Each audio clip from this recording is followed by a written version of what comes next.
जय श्री कृष्णा। नमस्कार दोस्तों, स्वागत है आप सभी का हमारे YouTube चैनल आर के भक्ति ज्ञान में। प्रिय भक्तजनों, आज आप सुने सावन मास महात्म के 9वें अध्याय की कथा, जिसमें कि शुक्रवार जीवंतिका का व्रत की कथा। इस कथा का वर्णन सुने सभी भक्तजन। हमारी श्रावण मास महात्म की कथा को बड़े श्रद्धा भाव और प्रसन्न चित्त मन से सुने। जो भक्त हमारे चैनल पर नए जुड़े हैं, जिन्होंने अभी तक चैनल को सब्सक्राइब नहीं किया है, वो हमारे चैनल को सब्सक्राइब करें, वीडियो को लाइक करें और शेयर करें और कमेंट में ओम नमः शिवाय अवश्य लिखें। बोलो शंकर भगवान की जय, बोलो श्रावण मास महात्म की जय। भगवान शंकर बोले, हे सनत कुमार, इसके बाद अब मैं शुक्रवार व्रत का आख्यान कहूंगा, जिसे सुनकर मनुष्य संपूर्ण आपदा से मुक्त हो जाता है। लोग इससे संबंधित एक प्राचीन इतिहास का वर्णन करते हैं। पांड्य वंश में उत्पन्न एक सुशील नामक राजा था। अत्यधिक प्रयत्न करने पर भी उसे पुत्र प्राप्ति नहीं हो सकी। उसकी सर्वगुण संपन्न सुकेशी नामक भार्या थी। जब उसे संतान न हुई तब वह बड़ी चिंता में पड़ गई।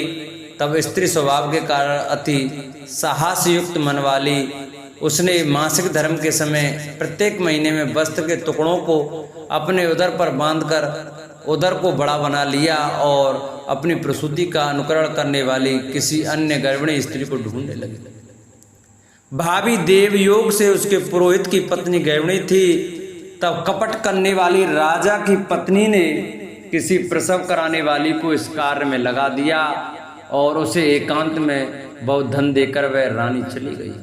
उसके बाद रानी को गर्भिणी जानकर राजा ने उसका पुष्पवन और अनवलोभन संस्कार किया। 8वां महीना होने पर सीमंतोन्नयन संस्कार के समय राजा अत्यंत हर्षित हुए। इसके बाद उस पुरोहित पत्नी का प्रसव काल सुनकर वह रानी भी उसी के समान सभी प्रसव संबंधी चेष्टाएं करने लगी।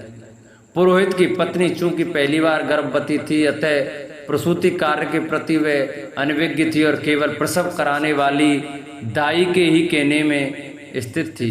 तब उस दाई ने पुरोहित पत्नी के साथ छल करते हुए उसके नेत्रों पर पट्टी बांध दी और प्रसव के समय उसके पैदा हुए पुत्र को किसी के हाथ से रानी के पास पहुंचा दिया।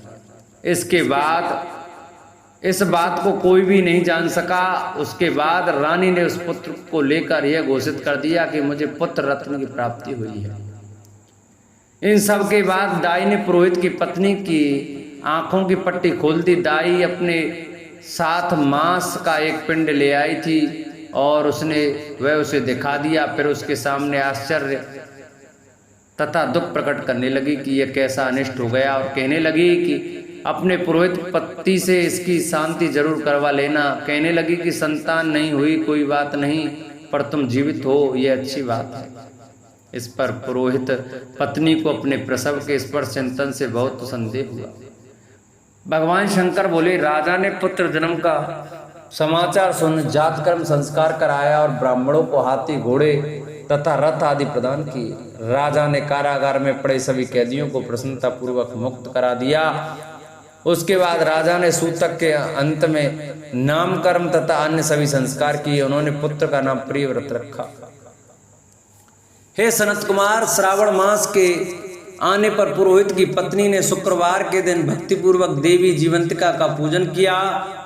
दीवार पर अनेक बालकों सहित देवी जीवंतिका की मूर्ति लिखकर पुष्प तथा माला से उनकी पूजा करके गोधूम की पीठ के बनाए गए 5 दीपक उनके सम्मुख उसने जलाए और स्वयं भी गोधूम का चूर्ण भक्षण किया और उनकी मूर्ति पर चावल फेंका और कहा, हे जीवंती, हे करुणार्वे, जहाँ भी मेरा पुत्र विद्यमान हो आप उसकी रक्षा करना। यह प्रार्थना करके उसने कथा सुनकर यथाविधि नमस्कार किया।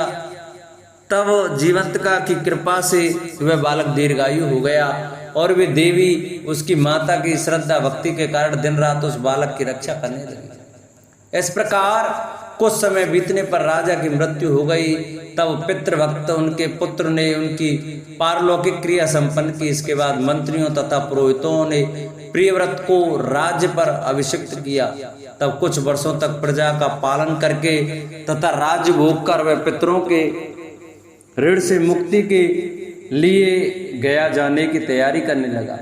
राज्य का भार वृद्ध मंत्रियों पर भक्तिपूर्वक सौंपकर और स्वयं राजा होने का भाव त्याग कर उसने कार्पटिक का वेश धारण कर लिया और गया के लिए प्रस्थान किया।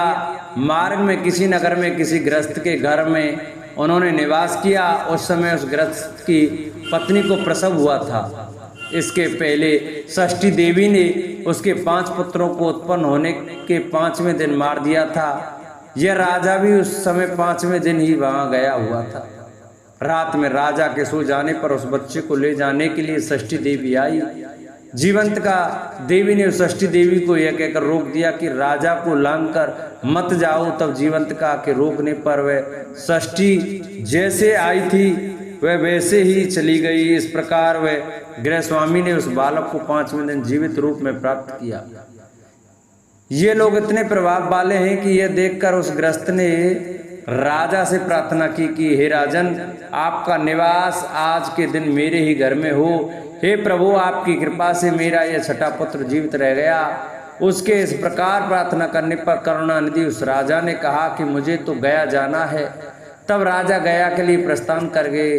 वहां पिंडदान करते समय विष्णुपद वेदी पर कुछ अद्भुत घटना हुई। उस पिंड को ग्रहण करने के लिए 2 हाथ निकल कर आए। तब महान विस्मय युक्त राजा संशय में पड़ गए और पुनः पिंडदान कराने वाले ब्राह्मण के कहने पर उन्होंने विष्णुपद पिंड रख दिया। उसके बाद उन्होंने किसी ज्ञानी और सत्यवादी ब्राह्मण से इस विषय में पूछा। तब उस ब्राह्मण ने उनसे कहा कि ये दोनों हाथ आपके पितर के थे। इसमें संदेह हो तो घर जाकर अपनी माता से पूछ लीजिए, वह बता देगी। तब राजा चिंतित तथा दुखी हुए और मन में अनेक बातें सोचने विचारने लगे। वे यात्रा करके पुनः वहां गए जहां वह बालक जीवित हुआ था। उस समय भी उस स्त्री को पुत्र उत्पन्न हुआ था और वह उसका 5वां दिन था। वह जो दूसरा पुत्र हुआ था उसे लेने रात में फिर वही षष्ठी देवी आई। तब जीवंतिका के द्वारा रोके जाने पर षष्ठी देवी ने उनसे कहा, इसका ऐसा क्या कृत्य है अथवा क्या इसकी माता तुम्हारा व्रत करती है जो तुम रात दिन इसकी रक्षा करती हो। तब षष्ठी का यह वचन सुनकर जीवंतिका ने धीरे से मुस्कुराकर इसका सारा कारण बताया। उस समय राजा शयन का बहाना बनाकर वास्तविकता जानने के लिए जाग रहा था। अतः उन्होंने जीवंती और षष्ठी दोनों की बातचीत सुन ली। जीवंती ने कहा, हे षष्ठी, श्रावण मास में शुक्रवार को इसकी माता मेरे पूजन में रत रहती है और व्रत के संपूर्ण नियम का पालन करती है। वह सब मैं आपको बताती हूँ। वह हरे रंग का वस्त्र तथा कंचुकी नहीं पहनती और हाथ में उस रंग की चूड़ी भी नहीं धारण करती। वह चावल के धोने के जल को कभी नहीं लांघती, हरे पत्तों के मंडप के नीचे नहीं जाती और हरे वर्ण का होने के कारण करेले का साग भी वह नहीं खाती। यह सब वह मेरी प्रसन्नता के लिए करती है। अतः मैं उसके पुत्र को किसी को मारने नहीं दूंगा। यह सब सुनकर राजा प्रियव्रत अपने नगर को चले गए। उनके देश के सभी नागरिक स्वागत के लिए आए। तब राजा ने अपनी माता से पूछा, हे मात, क्या तुम जीवंतिका देवी का व्रत करती हो? इस पर उसने कहा कि मैं तो इस व्रत को जानती भी नहीं हूँ। उसके बाद राजा ने गया यात्रा का समुचित फल प्राप्त कराने के लिए ब्राह्मणों तथा सुवासिनी स्त्रियों को भोजन कराने की इच्छा से उन्हें निमंत्रण किया और व्रत की परीक्षा लेने के लिए सुवासिनियों को वस्त्र, कंचुकी तथा कंकण भेजकर कहलाया कि आप सभी को भोजन के लिए राजभवन में आना है। तब पुरोहित की पत्नी ने दूत से कहा कि मैं हरे रंग की कोई भी वस्तु कभी ग्रहण नहीं करती हूँ। राजा के पास आकर दूत ने उसके द्वारा कही गई बात राजा को बता दी। तब राजा ने उसके लिए सभी रक्त वर्ण के शुभ परिधान भेजे। वह सब धारण करके वह पुरोहित पत्नी भी राजभवन में आई। राजभवन के पूर्वी द्वार पर चावलों के धोने का जल पड़ा देखकर और वहां हरे रंग का मंडप देखकर वह दूसरे द्वार से गई। तब राजा ने पुरोहित की पत्नी को प्रणाम करके इस नियम का संपूर्ण कारण पूछा। इस पर उसने इसका कारण शुक्रवार का व्रत बताया। उस प्रिय व्रत को देखकर उसके दोनों स्तनों में से दूध निकलने लगा। दोनों वक्ष स्थलों ने उस राजा को दुग्ध की धाराओं से पूर्ण रूप से सिंचित कर दिया। तब गया में विष्णुपदी पर निकले दोनों हाथ जीवंतिका का तथा षष्ठी दोनों देवियों के वार्तालाप तथा पुरोहित पत्नी के स्तनों से दूध निकलने के द्वारा राजा को विश्वास हो गया कि मैं इसी का पुत्र हूं। उसके बाद पालन पोषण करने वाली माता के पास जाकर विनम्रता पूर्वक उन्होंने कहा, हे मात, डरो मत, मेरे जन्म का वृतांत सत्य सत्य बता दो। यह सुनकर सुंदर केशों वाली रानी ने सब कुछ सच सच बता दिया। तब प्रसन्न होकर उन्होंने जन्म देने वाले अपने माता पिता को नमस्कार किया और संपत्ति से वृद्धि को प्राप्त कराया। वे दोनों भी परम आनंदित हुए।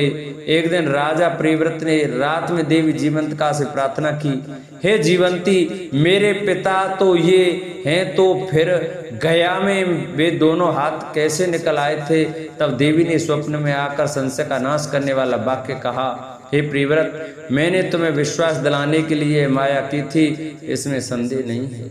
हे सनत कुमार, यह सब मैंने आपको बता दिया। श्रावण मास में शुक्रवार के दिन इस व्रत का अनुष्ठान करके मनुष्य सभी मनोरथों को प्राप्त कर लेता है। बोलो शंकर भगवान की जय।